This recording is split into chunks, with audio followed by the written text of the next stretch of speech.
वाङ्मे मनसि प्रतिष्ठिता मनो मे वाचि प्रतिष्ठितम् आविराविर्मयेधि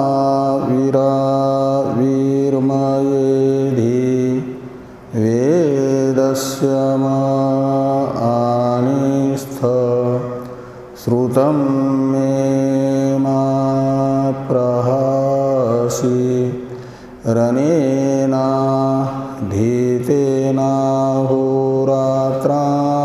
संदधामि ऋतं वदिष्यामि सत्यं वदिष्यामि तन्मामवतु।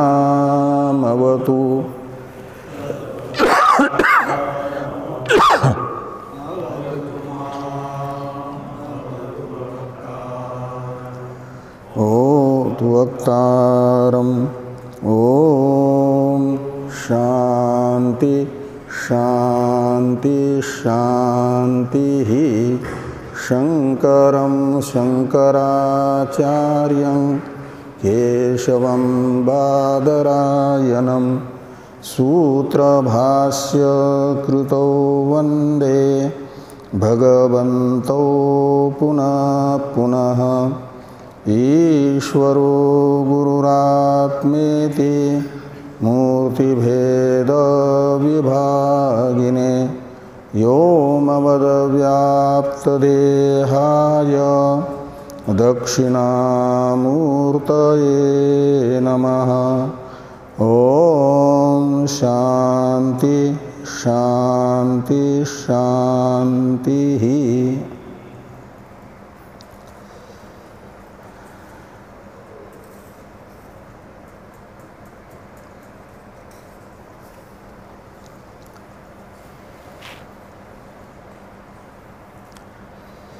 ऋग्वेदीय ऐत्रेय उपनिषद के प्रथम अध्याय के तृतीय खंड का विचार हम लोग कर रहे हैं। इस खंड की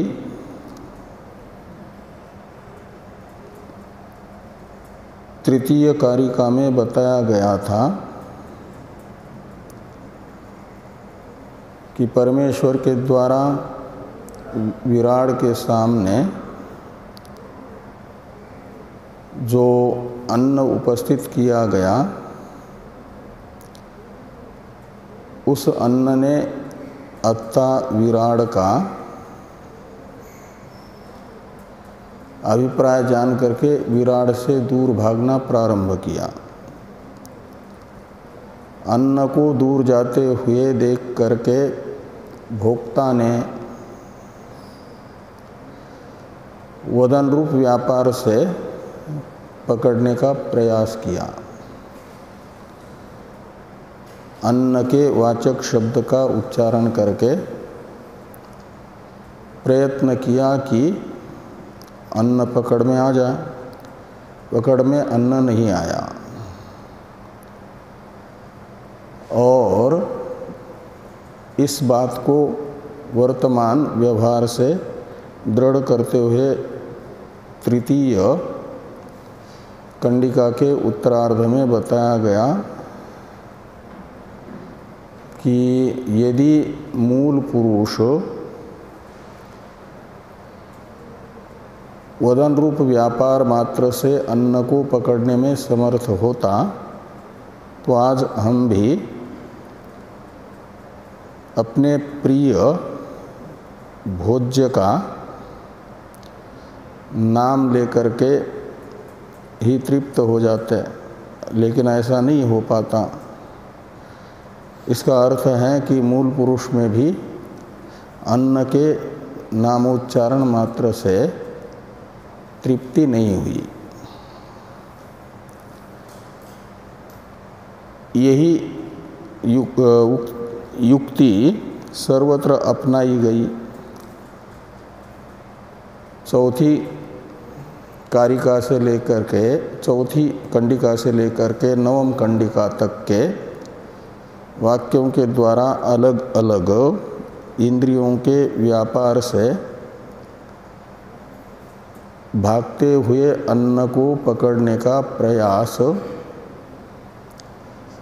मूल अत्ता कर रहा है, लेकिन मूल उन अन्य इंद्रिय व्यापार से अन्न पकड़ में नहीं आ रहा है। ये बात चौथी कंडिका से लेकर के नवम कंडिका तक के ग्रंथ से बताई गई है और दशम कंडिका में बताया जाएगा कि अपान वृत्तिमत प्राण से पकड़ने का प्रयास मूल अत्ता ने किया और उस अपान वृत्ति मत प्राण से वो पकड़ में आ गया अन्न, उससे तृप्ति भी हुई। इसलिए आज भी अपान वृत्तिमत प्राण व्यापार से ही हो जाती है तृप्ति।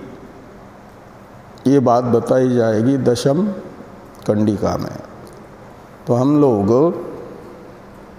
इसलिए बीच में चौथी कंडिका से लेकर के नवम कंडिका तक अलग से कुछ व्याख्यान करने की भाष्यकार भगवान आवश्यकता नहीं समझते हैं।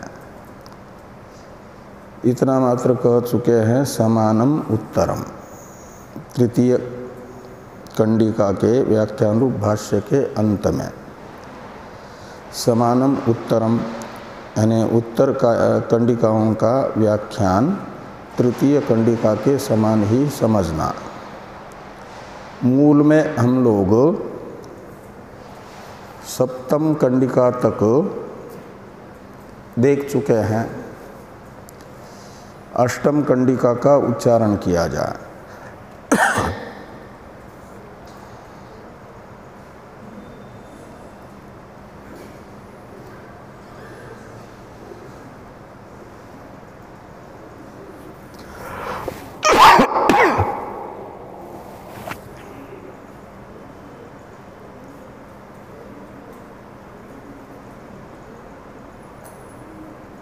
तो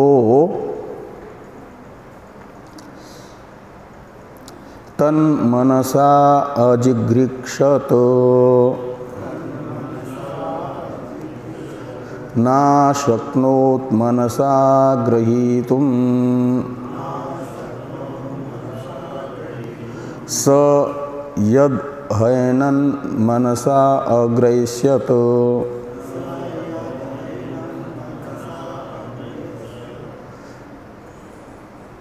ध्यात्वा हैवान्नम अतृप्स्यत।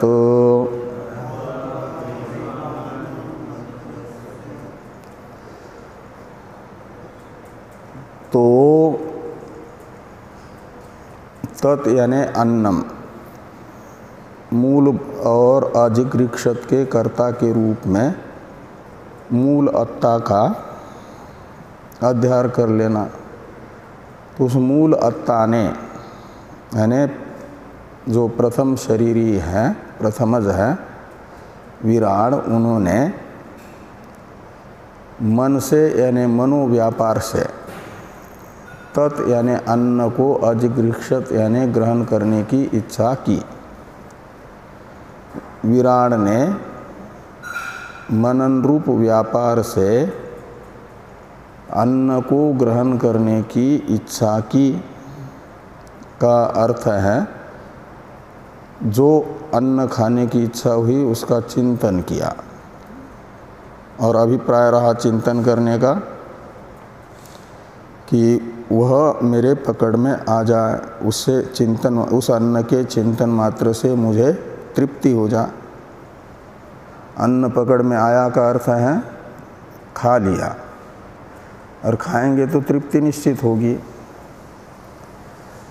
तो अन्न चिंतनीय अन्न के चिंतन मात्र से ही उस अन्न का जो भोग है वह मुझे मिल जाए, मैं तृप्त हो जाऊं,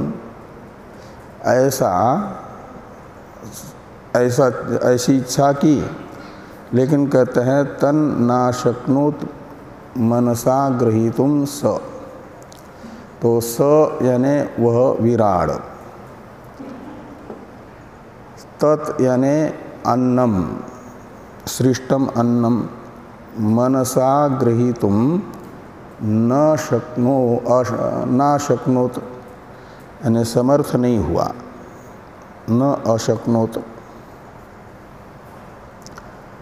यानी उतने मात्र से तृप्ति नहीं हुई। स यद ह येनत मनसा अग्रैष्यत,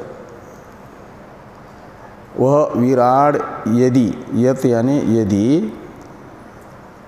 प्रसिद्ध अन्न का, ह यानी प्रसिद्धम, येनत यानी अन्नम, मनसा अग्रैष्यत मन से ग्रहण करने में समर्थ होते विराड, तो ध्यात्वा हैव अन्नम अतृप्स्यत, तो अन्न का ध्यान करने मात्र से ही तृप्ति हो जाती, अतृप्स्यत। आज भी हम लोगों को केवल चिंतन मात्र से ही तृप्ति हो जाती, भूख मिट जाती, लेकिन ऐसा नहीं होता है। इससे निश्चित होता है कि मूल पुरुष की भी भूख आद्य के चिंतन मात्र से नहीं मिटी है। यही नवम कारिका में बताया जा रहा है आगे, अन्य इंद्रिय व्यापार से भी अन्न का ग्रहण करने में मूल भोक्ता असमर्थ ही रहा।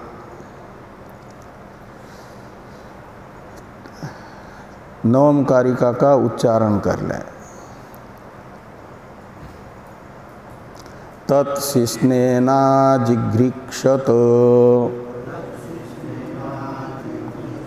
ना शक्नोत शिष्णेन ग्रहीतुम स यद हैनत शिष्णेना अग्रहिष्यत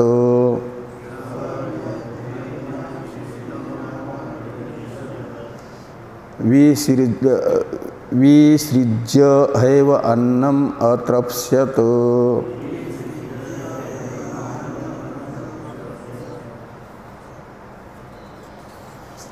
तो स यानी उस मूल पुरुष ने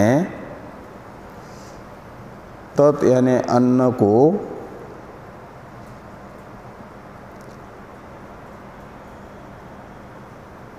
उपस्थ इंद्रिय के व्यापार से ग्रहण करने की इच्छा की, लेकिन अन्न को उस उपस्थ इंद्रिय के व्यापार से ग्रहण नहीं कर पाया मूल भोक्ता।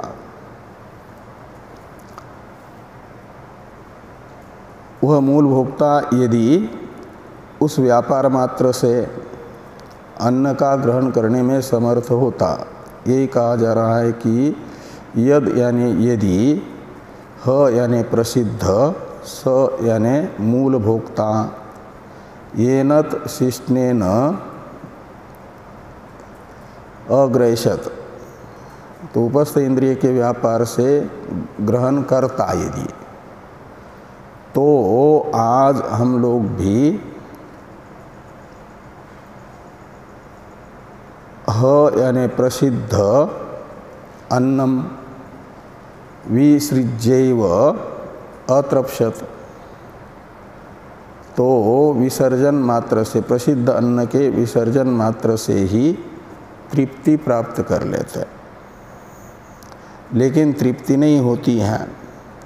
इससे निकलता है कि उपस्थ इंद्रिय के व्यापार मात्र से मूल पुरुष को भी तृप्ति नहीं हुई है। ये नवम कारिका में, कारिका तक, तृतीय कारिका से लेकर के तत्तद इंद्रिय के व्यापार से अन्न ग्रहण का वो बताया ना, संकल्प किया करके इच्छा की, और उसमें वो समर्थ मूल पुरुष नहीं हुआ। अब ये जो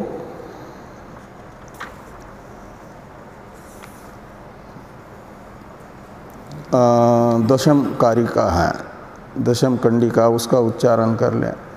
उसमें बताया जा रहा है कि अपान वृत्ति मत प्राण का ये भूख और प्यास धर्म है, यही निर्धारण करना है।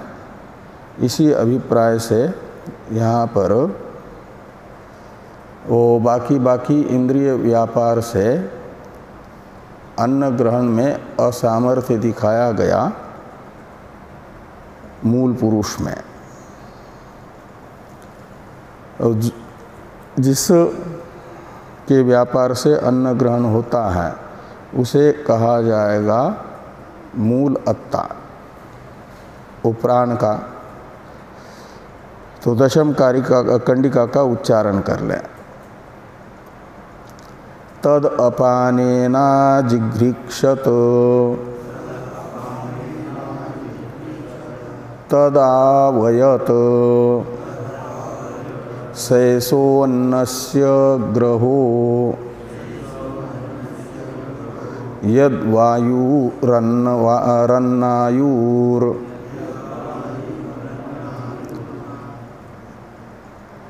यद्वायुरन्नायुर्वा येष यद्वायुः। तो स यानी वो मूल अत्ता ने तद यानी अन्न को अपाने न यानी अपान वृत्तिमत प्राण से ग्रहण करने की इच्छा की। अपान वृत्तिवत प्राण कहा जाता है मुख छिद्र से शरीर के अंदर प्रविष्ट होने वाले प्राण को अपान वृत्तिमत प्राण कहा जाता है। वो जो मुख छिद्र से शरीर में प्रविष्ट होने वाला वायु है, उस वायु के व्यापार को यहाँ पर अपानेन शब्द से लेना और उस अपान रूप वायु के वृत्ति से यानी व्यापार से ग्रहण करने की अन्न को ग्रहण करने की इच्छा की। और आगे कहते तद आवयत, अन्न ग्रहण करने में कर लिया उसने। आवयत का अर्थ है ग्रहण कर लिया। तत् यानी अन्नम। तो उस मूल पुरुष ने अपान वृत्तिमत प्राण से अन्न का ग्रहण कर लिया, यानी अन्न ग्रहण करने में वो समर्थ हो गए। उससे भूख भी उपशांत हो गई। जिस कारण से अपान वृत्तिमत प्राण से अन्न का ग्रहण करने में समर्थ हुआ मूल भोक्ता, उस कारण से अन्न का ये अपान वृत्तिमत प्राण का एक नाम है, उसे यहाँ पर बताया जा रहा है स एषः अन्नस्य ग्रह। अन्नस्य ग्रह में, ग्रह शब्द में कर्तार्थ में अच प्रत्यय हुआ पचादी, पचादी अच है, इसलिए ग्रह का अर्थ है गृह्णातीति ग्रह यानी ग्राहक। और किसका ग्राहक? अन्न का। तो वह यह अन्न का ग्राहक है। कौन? तो कहते हैं यद वायु। तो जो यद, ये छांदस नपुंसक लिंग है, वायु का विशेषण होने से यो होना चाहिए। इसलिए यो वायुहु, तो जो वायु है उसका अन्नस्य ग्रह यह नाम है, लोक में प्रसिद्ध, शास्त्र में भी प्रसिद्ध कि अन्न ग्राहक प्राण है।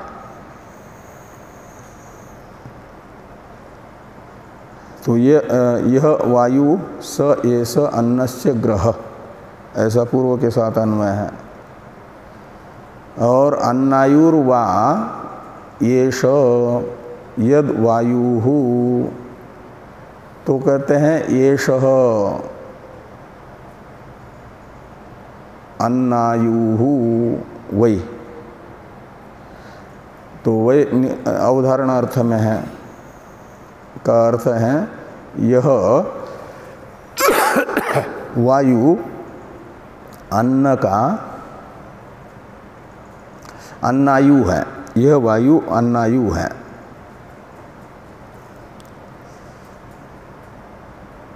कौन वायु? तो यह अन्नायु है, इतना मात्र अर्थ निकलेगा। येष वै यानी यही अन्नायु है। कहा वो कौन है? येष शब्द से ग्राह्य, तो यद वायु यानी यो वायु, और वायु शब्द से यहाँ पर लेना अपान वृत्तिमत वायु। तो अपान वृत्तिमत जो वायु है वह अन्नायु है। अन्नायु का मतलब अन्न जिसकी आयु है, यानी जो स्थिति का हेतु है और आश्रय है स्थिति काल में, उसे कहा जाता है अन्नायु। इसलिए अन्य श्रुति कहती है अन्य प्राण प्रतिष्ठित, ये प्राण जो है अन्न में प्रतिष्ठित है। तो अन्नायुर वै एषः का अर्थ निकला यह प्राण शरीर में अन्नायु है, का मतलब अन्न रूप आयु वाला है। और आयु शब्द का अर्थ है बंधन, बंधन का अर्थ होता है आश्रय एवं जीवित रहने का हेतु। यह वायु है, वायु से ही, वायु अन्न है वायु के जीवन का हेतु, ऐसा अर्थ है। ये अन्नायु में बहुव्रीहि समास है। अन्नम आयु यस्य वायोः स अन्नायु कहलाएगा।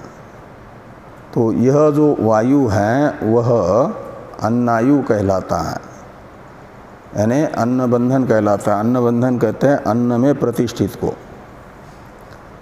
और अन्न जीवन कहलाता है, भाष्य में आएगा अन्नायु का अर्थ अन्न बंधन और अन्न जीवन।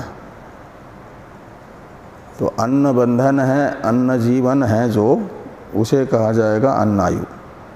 अन्न बंधन में बंधन शब्द का अर्थ है आश्रय, और जीवन शब्द का अर्थ है स्थिति का हेतु।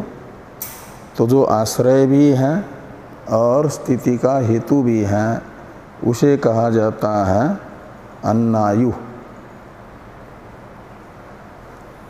तो इस प्रकार यहाँ दशम कंडिका में कहा गया कि अपान वृत्ति मत प्राण का ये अदन रूप व्यापार है। प्राण उपाधिक आत्मा में अतृत्व है, स्वतः नहीं। इसे बताने के लिए ही यह ग्रंथ प्रारंभ हुआ है। यहाँ आकर के बताया गया कि अन्न का अत्ता प्राण है, इसलिए प्राण उपाधिक आत्मा में अतृत्व प्रतीत होगा, और प्राण रूप उपाधि से विविक्त आत्मा अत्ता है ही नहीं, उसमें अतृत्वा भाव ही है। दशम कारिका का भाष्य, ये कंडिका का भाष्य है, इसको देखिए। ये जो है तत्प्राणेन तच्चक्षुषा तत्श्रोत्रेण तत्त्वचा तन्मनसा तत्शिष्णेन तेन तेन करण व्यापारेण अन्नम गृहीतुम अशक्नुवन।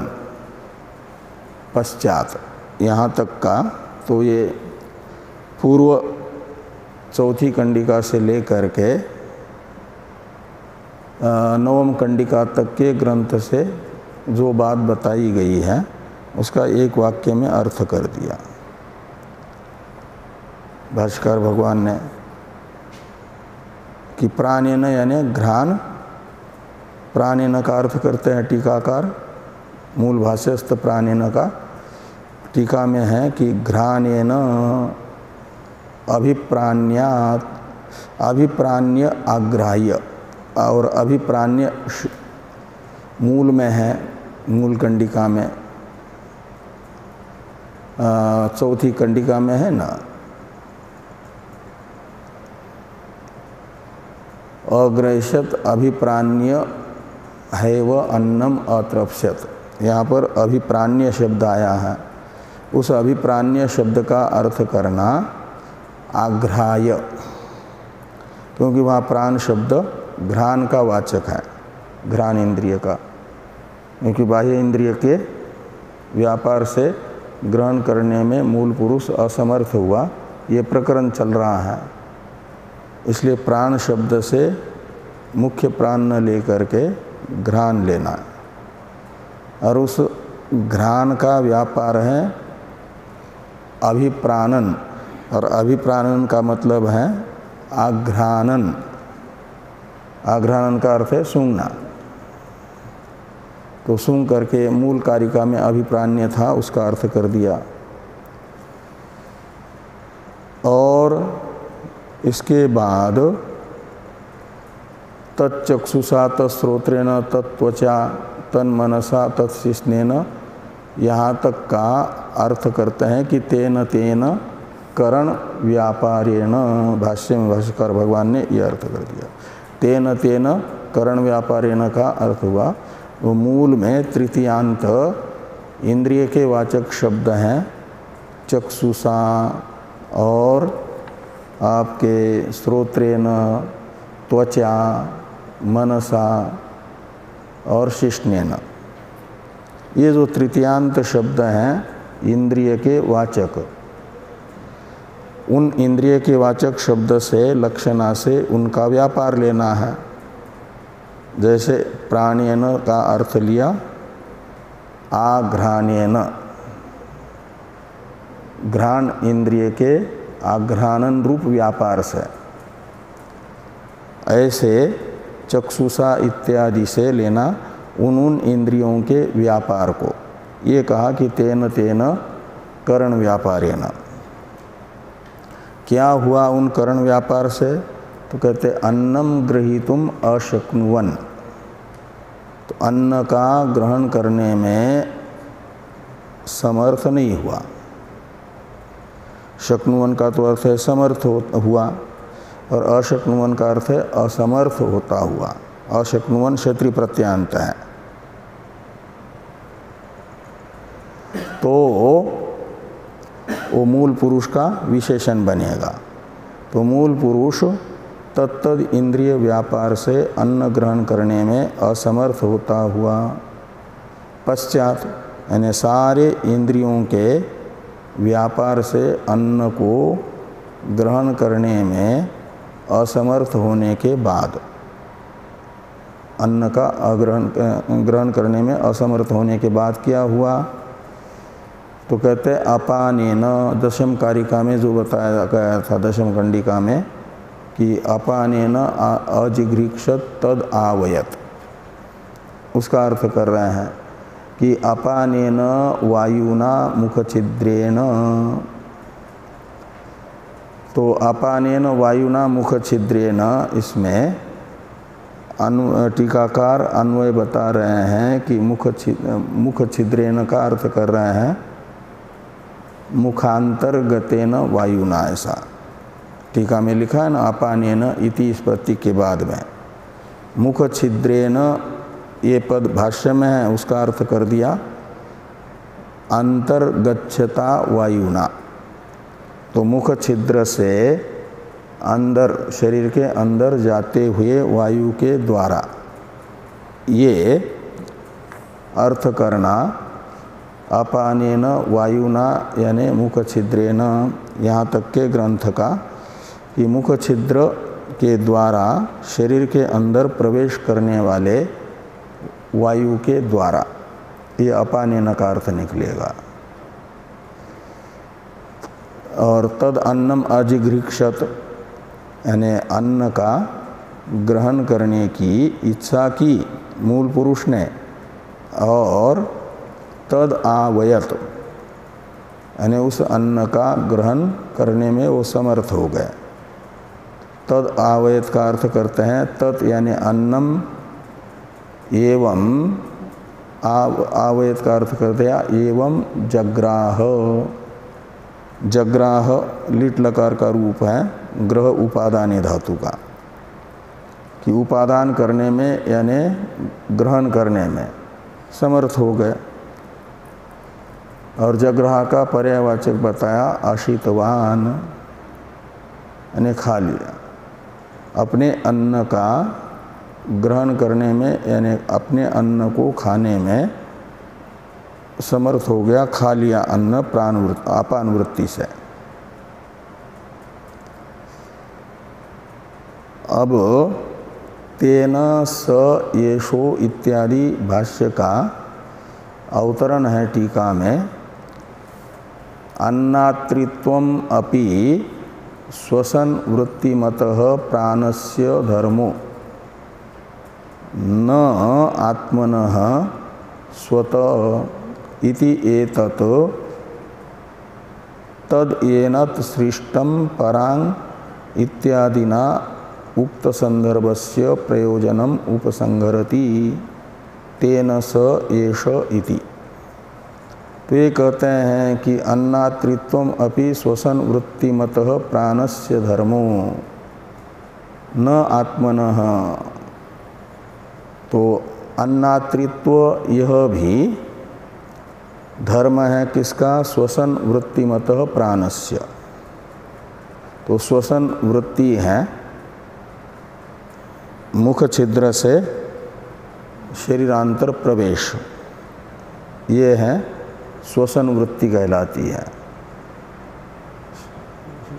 श्वास उच्छ्वास, उच्छ्वास होता है अंदर की वायु, रेचन अंदर की वायु का मुख नासिका से बाहर निकलना, और श्वास है अंदर जाना।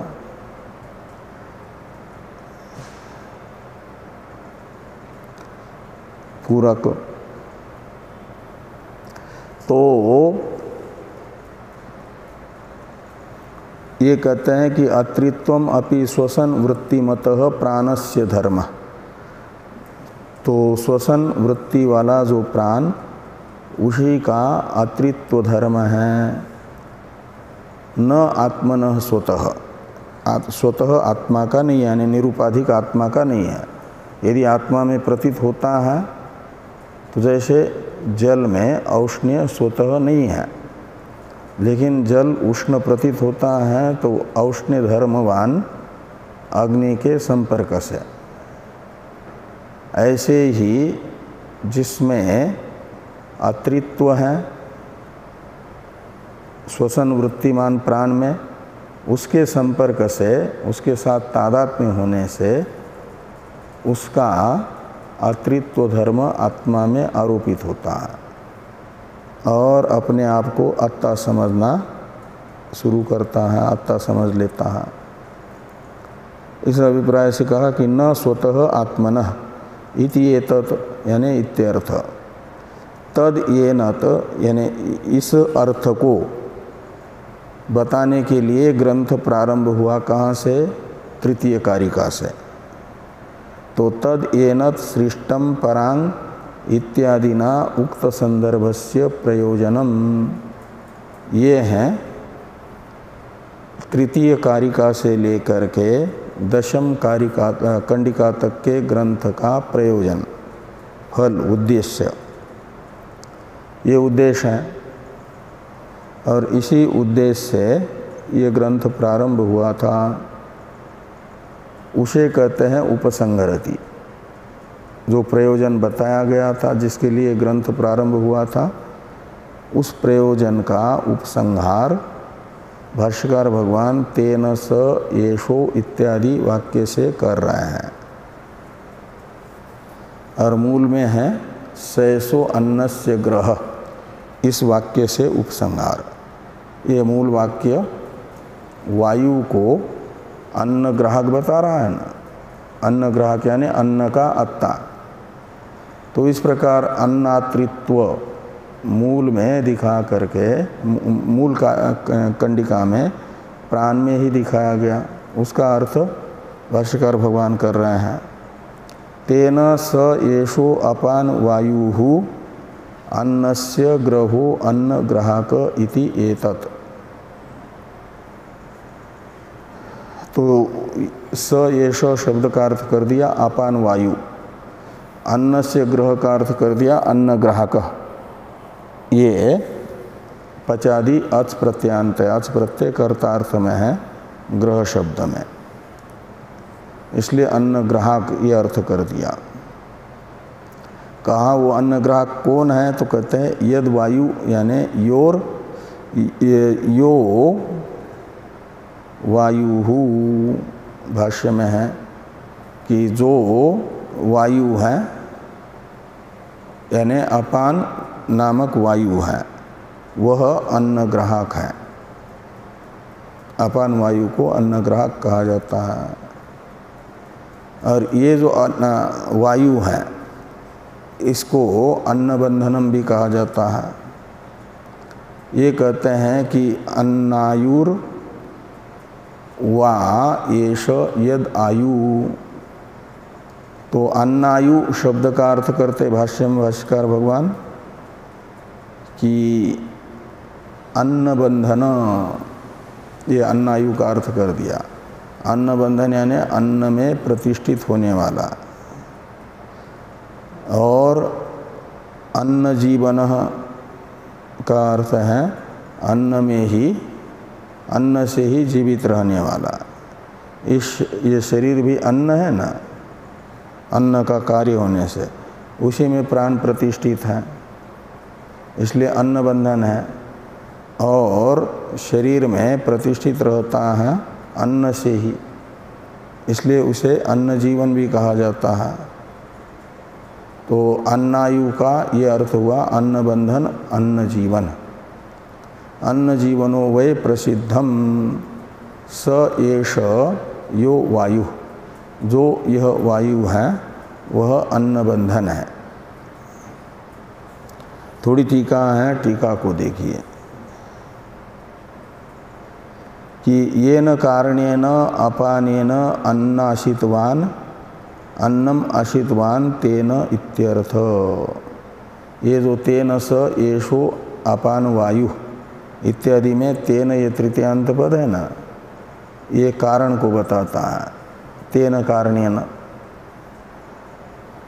तो कहा किस कारण से, तो कहते येन कारणेन अपानेन अन्नम आशितवान। तो जिस कारण से मूल भोक्ता ने, अत्ता ने अपान वायु से अन्न का ग्रहण कर लिया, अन्न का अत्ता बना, जिस मूल उस कारण से, इसी कारण से इस वायु को अन्न ग्राहक कहा जाता है। यह अर्थ निकला। आगे है अन्नायु, इस भाष्य की अवतरण टीका। यद वायुर यो वायु अन्नायु, यहाँ है ना अन्नायु, इसकी अवतरण टीका को देखिए। अपान वृत्तिमतः प्राणस्य अन्न ग्राहकत्वं प्रसिद्ध्या दृढ़ीकर्तुम् अन्नायु इति वाक्यम व्याचष्टे अन्नायु इति।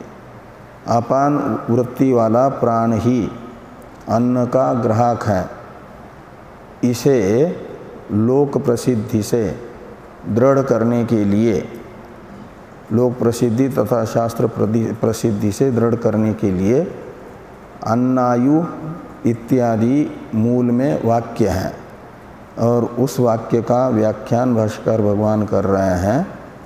अन्नायुर्वा येष यद वायु, इस वाक्य का व्याख्यान अन्नायु इत्यादि से। तो भाष्य में है अन्न बंधन। टीकाकार कहते हैं कि एक दूसरी श्रुति प्रमाण के रूप में बता रहे हैं अन्न बंधनत्व अपान वृत्ति प्राण में दिखाने के लिए कि अन्नम दाम इत्यादि श्रुत्यंतरे, ये टीका है। तो बृहदारण्यक श्रुति में कहा गया कि अन्न दाम है। दाम का मतलब, दाम शब्द किस अर्थ में आता है? मूल्य अर्थ में, कीमत। हाँ, क्या दाम है इसका? तो फिर दाम शब्द किस अर्थ में आता है? दामोदर। यहाँ पर दाम शब्द किस अर्थ में है? हाँ, अल्प, रस्सी। दामोदर कहा जाता है भगवान कृष्ण को, वो बांधा था ना ऐसे यहाँ पेड़ से, दामोदर, तब से नाम पड़ा दामोदर। तो दाम शब्द का अर्थ है बंधन, बंधन का साधन रस्सी। तो अन्नम दाम, अन्न ये प्राण का दाम है, का मतलब बंधन का साधन है। जैसे खंबे से भगवान कृष्ण को माँ यशोदा ने रस्सी से बांध दिया, लेकिन वो बांधने में समर्थ नहीं हुई। जितनी घर में रस्सियाँ थी सब एक से एक बांध करके थोड़ी कम ही पड़ रही थी, क्योंकि वो नित्य मुक्त है ना। यदि बंधन में आते हैं तो नित्य मुक्तता बाधित हो जाती ना। उन्होंने उस लीला से बताया कि मैं नित्य मुक्त हूँ, भगवान को कोई बांध नहीं सकता। और फिर भगवान तो लीला के लिए अपनी माँ को व्याकुल देख करके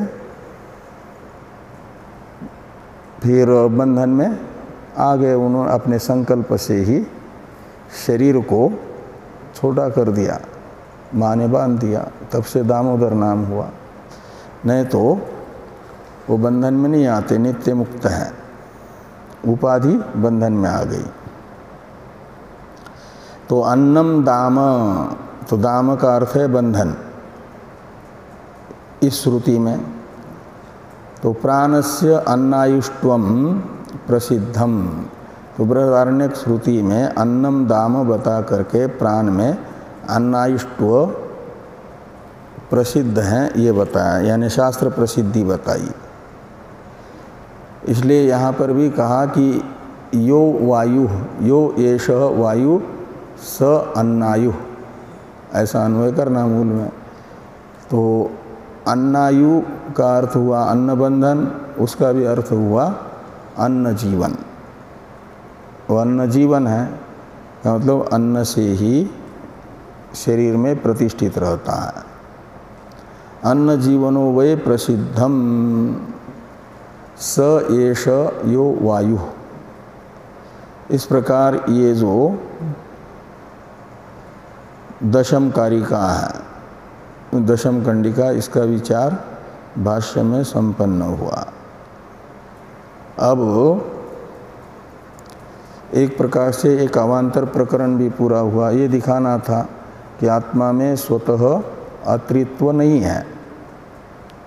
अपान वृत्तिमान प्राण का अतृत्व धर्म है, और उस अतृत्व धर्म वाले प्राण उपाधिक आत्मा में उपाधि के कारण आरोपित होता है, स्वतः वह आत्मा नहीं है। यह बताने के लिए 8 कारिकाएँ थी, उन 8 कारिकाओं का तात्पर्य निकल आया, एक प्रकरण पूरा हुआ। अब स ईक्षत कथन्नु इदम मद्रिते स्यात्, जो औपाधिक रूप से भोक्ता बना हुआ जीव है, परमेश्वर ही भोगायतन शरीर, भोगोपकरण इंद्रिया और इंद्रिय अधिष्ठात्री देवता और ये जो भोग्य अन्न, भोक्ता प्राण, इन सब की उपाधि, इन सब को अपनी उपाधि के रूप में ग्रहण करता, अविद्यक तादात्म्य कर लेता है इसमें। तो परमात्मा ही जीव रूप से भासता है, और जब इन उपाधि मात्र से विवेक कर लेता है स्वयं का, तो वही परमात्मा है। उपाधि से तादात्म्यापन्न परमात्मा जीव और उपाधि से विविक्त जीव परमात्मा है। ये आगे बताया जा रहा है जीव को। तो इसके लिए टीकाकार लिखते हैं, स एवं इत्यादि भाष्य हैं 11वीं कारिका का, कंडिका का अवतरण भाष्य। इसकी अवतरण टीका है, एवं भोगाधिकरण भूतानां लोकानां भोगायतनस्य समष्टि वेष्टि शरीरस्य भोगोपकरणानां वागादीनां समष्टि शरीरे लोकपालत्वेन वेष्टि शरीरे करण अधिष्ठातृत्वेन च स्थितानां देवतानां भोगे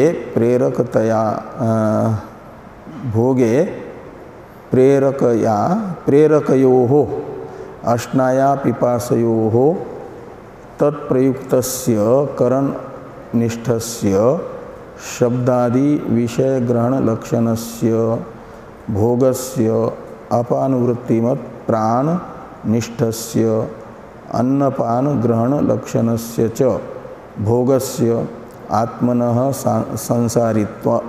संसारित्व सिद्ध्यर्थम सृष्टिम अभिधाय इदानीं संसारिणं भोक्तारं दर्शयितुं स्रष्टुः ईश्वरस्य विचारं दर्शयितुं स ईक्षत इति वाक्यम तद व्याचष्टे, वाक्यम में अनुस्वार होना चाहिए। इति वाक्यम, यहाँ अनुस्वार नहीं है नई पुस्तक में, तो तद वाक्यम क्या नाम, ये इति वाक्यम और तद व्याचष्टे ये अलग है।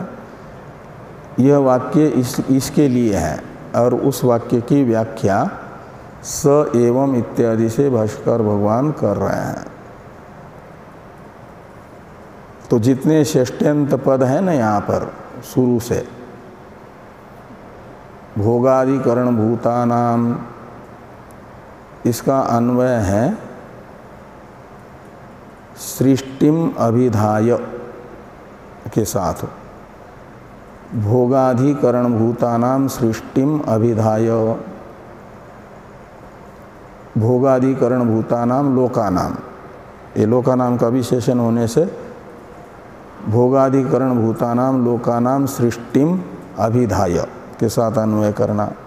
अभिधाय का अर्थ है उक्त्वा। ऐसे भोगायतनस्य समष्टि वेष्टि शरीरस्य सृष्टिम अभिधाय, तो जितने भी षष्ट्यंत पद हैं, कई एक है ना, उन पदों का अन्वय सृष्टिम अभिधाय के साथ करना। कितने हैं षष्ट्यंत पद, इसको गिन करके आ जाना कल, तो फिर कल इसका विचार करते हैं हम लोग।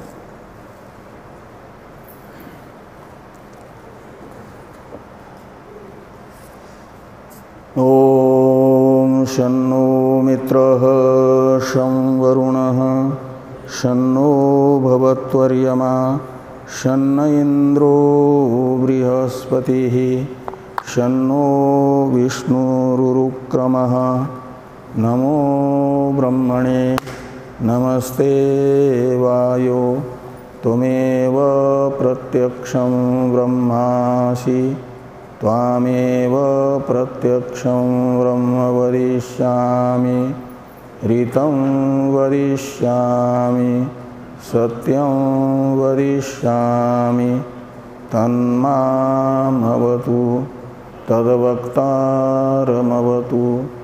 अवतु माम् अवतु वक्तारम् ॐ शान्ति शान्ति शान्तिः शङ्करं शङ्कराचार्यं केशवं बादरायणं सूत्रभाष्यकृतो